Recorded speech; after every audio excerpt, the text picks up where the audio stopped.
Subscribe करें अपने YouTube channel लानामोट medicine को और बेल आइकन दबाएं लेटेस्ट नोटिफिकेशन पाने के लिए। संडे कमेंट बॉक्स वीडियो में आपका हार्दिक स्वागत है। अब से प्रत्येक संडे को आपको एक कमेंट बॉक्स वीडियो मिलेगा जिसमें हम आपके कमेंट्स के जवाब वीडियो के माध्यम से जानेंगे। यदि आप भी अपने कमेंट का जवाब वीडियो में जानना चाहते हैं तो इस वीडियो के कमेंट बॉक्स में #AskLM लिखकर आपका अपना सवाल पूछें। यहाँ पे जो LAM है इससे बहुत कंफ्यूजन हुआ है। पिछले संडे को मुझे काफ़ी कमेंट मिले थे, सर ये क्या है? तो इसमें जो LAM है यह लर्न अबाउट मेडिसिन की शॉर्ट फॉर्म है और जो #आस्क है इसका मतलब आप अपना सवाल पूछें। तो यदि आप #AskLAM लिखकर अपना सवाल पूछते हैं तो हो सकता है अगले संडे को कमेंट बॉक्स वीडियो में आपका सवाल भी पिक हो जाए। तो बिना समय गंवाए वीडियो को आगे बढ़ाते हैं और जानते हैं आपके कमेंट्स के जवाब। इस वीडियो में जो सबसे पहला कमेंट भेजा है वह भेजा है मिस्टर गजेंद्र सिंह ने। यह लिख रहे हैं, हाइपरटेंशन मरीज को प्राइमरी क्या ट्रीटमेंट दें यंग में एंड ओल्ड एज में? यदि कोई व्यक्ति हाई ब्लड प्रेशर का हो, जिसका ब्लड प्रेशर बढ़ा हुआ वो हॉस्पिटल जाए तो उनको क्या ट्रीटमेंट दिया जाता है? वैसे तो जो ब्लड प्रेशर में ट्रीटमेंट दिया जाता है अलग अलग होता है, कितने लेवल का आपका बढ़ा हुआ है, 150 तक है, 200 है, 200 से ऊपर है, ये सिस्टोलिक की बात कर रहा हूँ। अगर यह ब्लड प्रेशर बढ़ा हुआ है तो अलग अलग ट्रीटमेंट दिया जाए। सामान्य तौर पर यदि कोई व्यक्ति आता है जिसका ब्लड प्रेशर 200/110 है या 160 150 है, उसको डॉक्टर द्वारा क्या ट्रीटमेंट दिया जाता है ओरल ट्रीटमेंट में, उसी को मैं यहाँ पे बता रहा हूँ। क्योंकि यदि पूरा ट्रीटमेंट यहाँ बताऊँ तो हो सकता है कोई व्यक्ति इस वीडियो को देखकर अपनी ओर से अपने क्लिनिक पर ट्रीटमेंट करने लग जाए और मरीज को कुछ घातक परिणाम देखने पड़े। इसलिए जो ओरल ट्रीटमेंट सामान्य रूप से दिया जाता है उसी को हम जानते हैं। जब भी कोई मरीज ब्लड प्रेशर का डॉक्टर के पास आता है, तो वो यंग हो या ओल्ड हो, उन्हें ब्लड प्रेशर को नॉर्मल करने के लिए एक इंजेक्शन दिया जाता है जिसका नाम है लेसिक्स इंजेक्शन। ये फ्रूसेमाइड नाम से मूल नाम से आता है। इसे लगाकर ब्लड प्रेशर को नॉर्मल किया जाता है। साथ ही इसके अलावा जो ओरल ट्रीटमेंट है उसमें एम्लोडेपिन तथा अटेनेलोल कॉम्बिनेशन की टेबलेट दी जाती है, जो एम्लोकाइंड 80 टेबलेट है। यह सामान्य तौर पर ट्रीटमेंट दिया जाता है। यह शुरुआती 2 या 3 दिन तक दिया जाता है। इंजेक्शन SOS में लगाया जाता है। उसके बाद में जो मरीज को आवश्यकता है उसके अकॉर्डिंग उसे ट्रीटमेंट दिया जाता है। अब अगले कमेंट की तरफ बढ़ें तो वह भेजा है विजय पांड्या ने। यह लिख रहे हैं, लो BP मेडिसिन ट्रीटमेंट बताइए। तो यह पूछना चाहते हैं, यदि किसी व्यक्ति का ब्लड प्रेशर लो हो जाए तो उसे क्या ट्रीटमेंट देते हैं? तो यदि किसी व्यक्ति का ब्लड प्रेशर लो हो गया हो, जिसे हम 120/80 से कम ब्लड प्रेशर कहते हैं, तो उस समय जब भी वो डॉक्टर के पास जाता है तो डॉक्टर द्वारा उन्हें ORS ओरल रिहाइड्रेशन साल्ट पीने की सलाह दी जाती है, जिसमें सोडियम होता है जिससे ब्लड प्रेशर राइज हो सके। और यदि किसी का बहुत ज़्यादा ब्लड प्रेशर लो हो गया है तो उसे NS नॉर्मल सलाइन ड्रिप लगाई जाती है। कई बार उसमें मल्टीविटामिन इंजेक्शन भी मिलाया जाता है और ओरल थेरेपी रूप में उन्हें मल्टीविटामिन टेबलेट 4 से 5 दिन तक दी जाती है। तो इस तरह से लो BP का ट्रीटमेंट किया जाता है और लो BP को ठीक करने की कोई पर्टिकुलर टेबलेट नहीं आती, ये आप विशेष तौर से ध्यान रखें। अब अगले कमेंट की तरफ बढ़े तो वह भेजा है टेक्निकल अकी ने।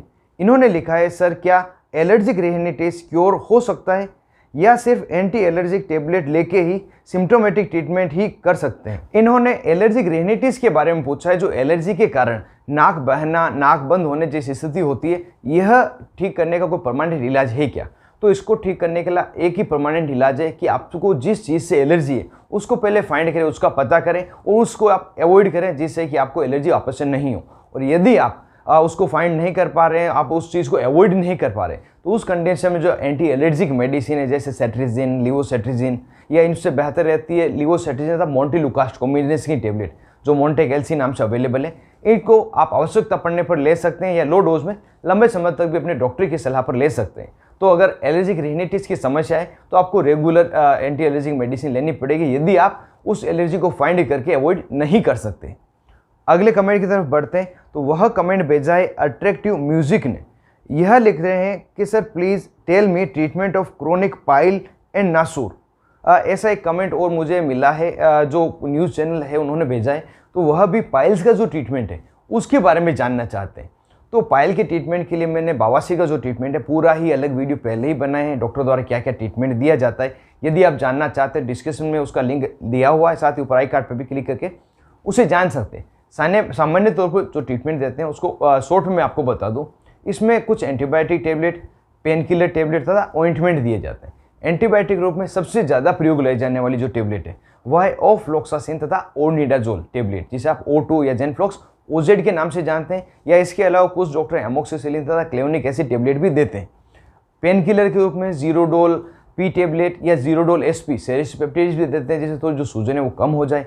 विटामिन सी की टेबलेट देते हैं, बी कॉम्प्लेक्स टेबलेट दी जाती है, और पाइल्स में लगाने के लिए एक ऑइंटमेंट दिया जाता है जिसका सामान्य कॉम्बिनेशन रहता है लिडोकेन, जिंक तथा एलेंटोइन। यह स्मूथ नाम से आपको मिल जाएगा मेडिकल स्टोर पर, इसके अलावा कोई दूसरा नाम भी हो सकता है। यह कुछ दवाइयाँ डॉक्टर द्वारा दी जाती है, इसे 7 से 8-10 दिन लिया जाता है, जिससे अच्छा रिजल्ट मिल जाता है। और यदि किसी व्यक्ति को ज़्यादा अच्छा रिजल्ट नहीं मिला है और ब्लीडिंग बहुत ज़्यादा हो रही है, तो ब्लीडिंग को रोकने के लिए ट्रेनेक्सिमिक एसिड टेबलेट या इथाइमसाइलेट टेबलेट, इन दोनों में से भी एक दी जाती है। और फिर भी फायदा नहीं होता, फिर उसको सर्जरी की डॉक्टर द्वारा सलाह दी जाती है।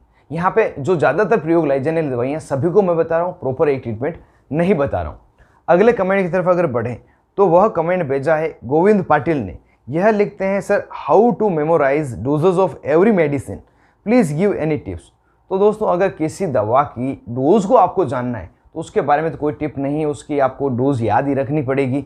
किसी भी दवा की पर केजी कितनी डोज होती है, कितने मिलीग्राम पूरे दिन देना होता है, इसको पढ़ के ही याद रखना है। यदि आप चाहते हैं कि जो कॉमनली यूज ली जाने वाली दवाइयाँ हैं उसकी डोज क्या है, उसका मैं अलग से वीडियो बनाऊँ। यदि आपके ज़्यादा कमेंट आएंगे तो मैं उसका सेपरेट वीडियो बना दूंगा, किस किस दवा की क्या क्या डोज एडल्ट में रहती है, जिसको आप याद रख सकते हैं, लिख सकते हैं।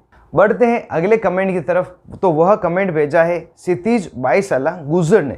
यह लिखते हैं, सर प्रेगनेंसी में कौन सी पेन किलर सेफ है एंड एंटीबायोटिक कौन सी safe, please reply sir, last time तक दे सकते हैं। मतलब यह पूछना चाहते हैं प्रेगनेंसी में ऐसी कौन सी पेन किलर टेबलेट है या एंटीबायोटिक टेबलेट जिसे फर्स्ट मंथ से लगाकर 9th मंथ तक दिया जा सकता है।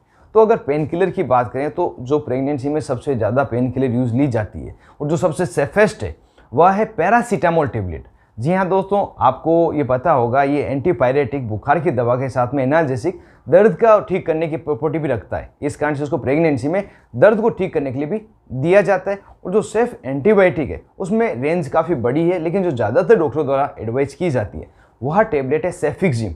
हालांकि जो फर्स्ट ट्राइमेस्टर है, फर्स्ट, सेकंड तथा थर्ड महीना, इसमें किसी भी प्रकार की एंटीबायोटिक देना अवॉइड ही किया जाता है। लेकिन एक्सट्रीमली अगर डॉक्टर को आवश्यकता महसूस हो तो यह टेबलेट मरीज की नीड के अकॉर्डिंग जो डोज है उसको एडजस्ट करके भी देते हैं। कई बार 100 मिलीग्राम देते हैं, कई बार 200 मिलीग्राम देते हैं, ओडी भी देते हैं, कई बार दिन में 2 बार भी देते हैं। ये सब मरीज की कंडीशन पर डॉक्टर डिसाइड करते हैं। लेकिन सामान्य तौर पर जो पेन किलर, जो एंटीबायोटिक सबसे सेफ है, उसको मैंने यहाँ पे आपको बताया है।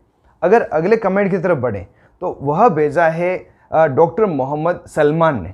यह लिख रहे हैं, सर निक्टोरिया के लिए ट्रीटमेंट बताएं please, name Mohammad Salman, thank you. यह पूछना चाहते हैं जो निक्टोरिया मतलब रात के समय बहुत ही ज़्यादा पेशाब लगती है उसके ट्रीटमेंट में। तो जब पेशाब आपको ज़्यादा लगने लग जाती है उसके 2 कारण होते हैं। पहला, या तो आपके पेशाब में कुछ इन्फेक्शन है, तथा दूसरा कि हो सकता है आपका ब्लड शुगर बढ़ गया हो। तो सबसे पहले यदि आपको पेशाब ज़्यादा आने की समस्या हुई है तो ब्लड शुगर की जांच करवाएं, उसके अकॉर्डिंग डॉक्टर द्वारा ट्रीटमेंट दिया जाता है। और जो इन्फेक्शन के अकॉर्डिंग किसी व्यक्ति को ज़्यादा पेशाब आ रही है तो उस समय जो ट्रीटमेंट दिया जाता है वो यूरिनरी ट्रैक्ट इन्फेक्शन का जो ट्रीटमेंट होता है यूटीआई का, वही दिया जाता है, जिसमें सामान्य तौर पर एंटीबायोटिक टेबलेट रूप में नॉरफ्लॉक्सासिन टेबलेट दी जाती है और यूरिनरी एल्कलाइजर जैसे सिट्राल का सिरप है यह दी जा सकती है। और इसके अलावा भी अगर ठीक नहीं होता है तो फिर जो सीनियर डॉक्टर है, किडनी स्पेशलिस्ट है, यूरोलॉजिस्ट है, उनसे संपर्क करना होता है। अगले कमेंट की तरफ अगर बढ़ा जाए तो यह भेजा है यूएम स्टडी। यह लिखते हैं, सर मैं उमेश कुमार बिहार नेवेदा जिले से हूँ। किसी मरीज को आरएल या डीएनए सलाइन करने पे तेज फीवर और कंपन आ जाता है, क्या हर मरीज को सलाइन में एविल एम्पूल डालकर सलाइन करना चाहिए या कंपन होने पर डिलोना एक्यू एंड डेक्सोना 1 ml मिलाकर कमर में देना चाहिए? तो यहाँ पे जो ये बात पूछना चाहते हैं वो है कि जब किसी मरीज को कोई ड्रिप लगाते हैं तो उनमें कंपन होने लग जाता है, कई बार बुखार मतलब ठंड जैसी भी लगती है, तो यह क्या स्थिति है? तो यह जो ज़्यादातर समस्या होती है यह होती है मरीज को जो ड्रिप है बहुत ही तेज़ स्पीड से लगाने पर। इसमें सामान्य तौर पर यदि आप ड्रिप को बंद करके उसे कंबल भी डाल दें तो अच्छे उसका जो कंपन है उस ठंड लगना कम हो जाता है। और यदि ये नहीं होता है तो डॉक्टर उन्हें कई बार एविल इंजेक्शन भी लगाते हैं, कुछ डॉक्टर डाइक्लोफेनेक इंजेक्शन भी लगाते हैं। और यहाँ पे ये पूछ रहे हैं या क्या प्रत्येक ड्रिप में हम ये दोनों लगा सकते हैं? तो भाई ऐसा नहीं है, प्रत्येक ड्रिप में आप एविल तथा डाइक्लोफेनेक नहीं लगा सकते। जिस मरीज को आवश्यकता उसे ही डॉक्टर द्वारा लगाया जाता है। और मरीज को जो ड्रिप लगाने का आइडियल टाइम है वो आपको ध्यान होना बहुत ही ज़्यादा आवश्यक है। यदि किसी मरीज को ड्रिप लगाई जाती है तो जो 500 ml की बोतल है उसे कम से कम मिनिमम जो टाइम है खत्म होने में 45 मिनट लगने चाहिए। इससे जल्दी आप खत्म करते हैं तो श्योरली उसको कंपन हो सकता है और कुछ दूसरी समस्या हो सकती है। तो जो आइडियल टाइम है उसको ज़रूर से फॉलो करें, उससे ज़्यादा टाइम लगे तो किसी प्रकार की समस्या नहीं होती है। और डॉक्टर की देख रेख में जो RL है या किसी प्रकार का इन्फ्यूज़न है वह मरीज को लगाएं। अगले कमेंट की तरफ अगर बढ़ते हैं तो वह भेजा है अंकुर कुमार ने। यह लिखते हैं, सर AST टेस्ट के बारे में समझाइए और कौन कौन से इंजेक्शन लगाने से पहले ये टेस्ट किया जाता है, ये भी बताएं, धन्यवाद। तो जो AST टेस्ट है जिसे हम सेंसिटिविटी टेस्ट कहते हैं, तो यह मरीज को करने का जो कारण है उसको हम पहले जान लेते हैं। इसलिए किया जाता है यदि किसी मरीज को कोई पर्टिकुलर इंजेक्शन से एलर्जी हो, उसे डायरेक्ट अगर IV लगा दिया जाए, नसों में लगा दिया जाए, तो वो सीधा हार्ट तक पहुंचा और इंस्टेंट मरीज की मौत होने का खतरा भी रहता है। इसलिए मरीज को AST जांच करते हैं। इस जांच को करने के लिए आपने देखा होगा कि पर्टिकुलर जगह पे इंजेक्शन लगा के वहाँ पे गोला कर देते हैं और निशान कर देते हैं, फिर रेडनेस, खुजली इसका पूछते हैं, तो वह AST टेस्ट है। तो सभी को पता चल गया होगा ये AST टेस्ट क्या होता है। तो इस AST टेस्ट को इसी कारण से किया जाता है जिससे कि मरीज की एलर्जी कंडीशन के बारे में, सेंसिटिविटी के बारे में जान पाएँ। अब किन किन इंजेक्शन के लिए इसका प्रयोग करते हैं, तो सबसे पहले याद रखने का जो तरीका है वही मैं आपको बता रहा हूँ। वह सभी इंजेक्शन, एंटीबायोटिक इंजेक्शन जो पाउडर फॉर्म में बनाए जाते हैं, उनको तो श्योर करना ही होता है, डायरेक्ट उसको नहीं लगाना होता है। इसके अलावा किसी प्रकार का एंटीबायोटिक इंजेक्शन है तो उसे AST करके लगाना होता है। और कोई प्रकार का मल्टीविटामिन इंजेक्शन जिसमें एक से ज़्यादा विटामिन है तो उसे भी AST करके कई बार लगाया जाता है। जैसे सबसे कॉमन इंजेक्शन है वो ज़्यादातर मल्टीविटामिन यूज लिया जाता है, विटकोफोल है, इसको भी AST करके लगाते हैं। तो इसीलिए यह जांच करके लगाना आवश्यक होता है। जो एंटीबायोटिक पाउडर के इंजेक्शन है, मल्टीविटामिन इंजेक्शन है, उन्हें AST करके लगाते हैं। यह कुछ कमेंट थे जिसको आपने संडे कमेंट बॉक्स वीडियो में लिखा था, जिसके साथ में आपने #AskLAM लिखकर इस कमेंट को दिया था, जिसके जवाब मैंने यहाँ पे दिए हैं।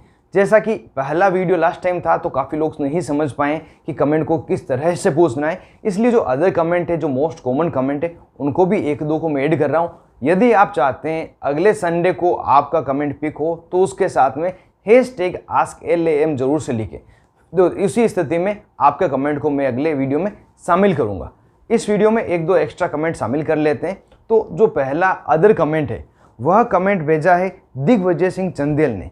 यह लिख रहे हैं, सर नमस्कार, 6 महीने से 7 साल तक के बच्चे को नॉर्मल सिम्टम्स के आधार पर एक रजिस्टर्ड फार्मासिस्ट की डोज बैलेंस कितने ml से कितने तक दिया जाता है, कृपया एक वीडियो ज़रूर बनाएं, मेरा एक जनरल रजिस्टर्ड एवं प्रैक्टिस कर रहे फार्मासिस्ट के लिए, धन्यवाद। तो यहाँ पे पूछना चाहते हैं कि जो बच्चे हैं जिनकी उम्र 6 महीने से लगाकर 7 साल की है, उन्हें की जो डोज दी जाती है, दवाइयाँ दी जाती हैं, उन्हें डोज कैसे कैलकुलेट की जाए जो सभी के लिए काम आ सके। और आप में से काफ़ी दोस्तों ने सवाल बार बार मुझे पूछा है।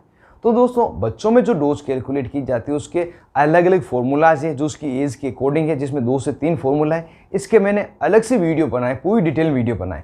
यदि उस वीडियो को आप देखना चाहते हैं बच्चों में किस तरह से डोज कैलकुलेट की जाती है, सिंपल तरीका, तो आई कार्ड पे क्लिक करके जरूर से उस वीडियो को देखें। साथ ही डिस्क्रिप्शन में लिंक दिया, वहाँ पे क्लिक करके उस वीडियो को देखें।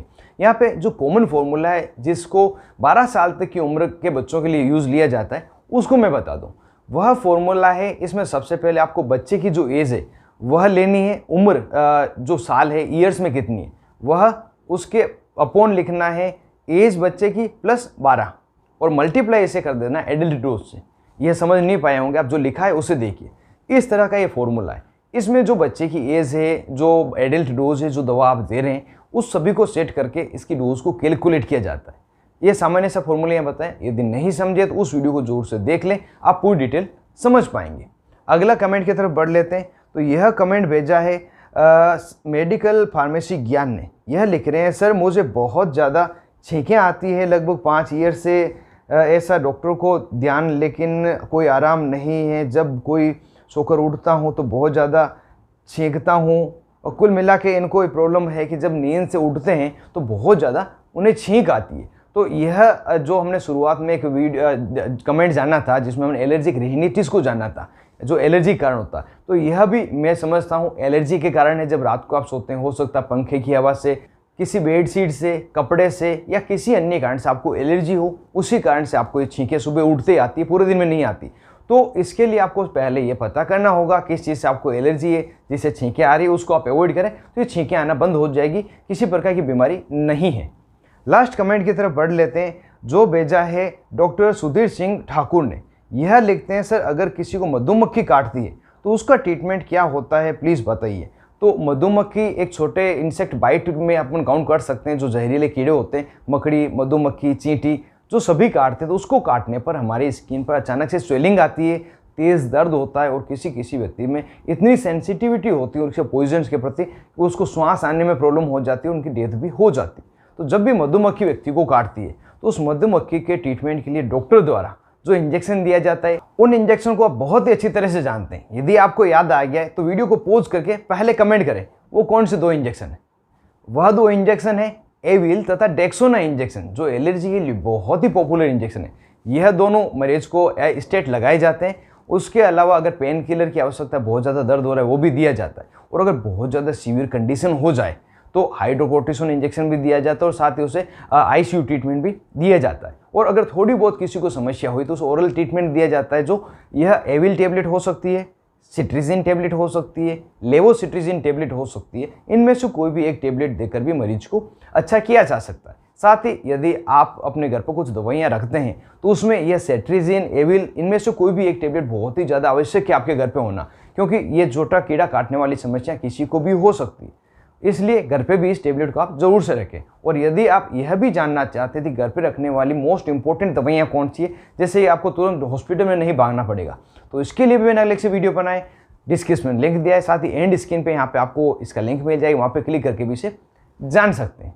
तो दोस्तों अब वीडियो थोड़ा ज़्यादा लंबा हो रहा है, इतने ही कमेंट इस वीडियो में पिक कर रहा हूँ। अगले संडे में यदि आप अपने कमेंट को इस वीडियो में देखना चाहते हैं तो आस्क LAM लिखकर अपना सवाल पूछें। यह वीडियो आपको कैसा लगा? क्या इस वीडियो में जो मैं जवाब दे रहा हूँ डिटेल में ठीक है, या इसे मुझे शॉर्ट में बनाने चाहिए, छोटे तौर पर बनाने चाहिए, जिससे कि ज़्यादा से ज़्यादा कमेंट में पिक कर सकूँ, या डिटेल में बताऊँ जिससे आप अच्छी तरह से समझ पाएँ। कुछ भी इस वीडियो में अगर आप इम्प्रूवमेंट चाहते हैं, कोई कमी आपको लग रही हो, तो मुझे कमेंट करें, मैं आपके लिए उसको इम्प्रूवमेंट भी करूँगा, कमी को दूर भी करूँगा, क्योंकि ये संडे कमेंट बॉक्स वीडियो सिर्फ आपका है और आपके सवालों को जवाब इसमें हम जानते हैं। तो वीडियो को यहीं ख़त्म करता हूँ, मिलते हैं अगले संडे को नए संडे कमेंट बॉक्स वीडियो में नए कमेंट्स के साथ। तब तक के लिए स्वस्थ रहें और मस्त रहें।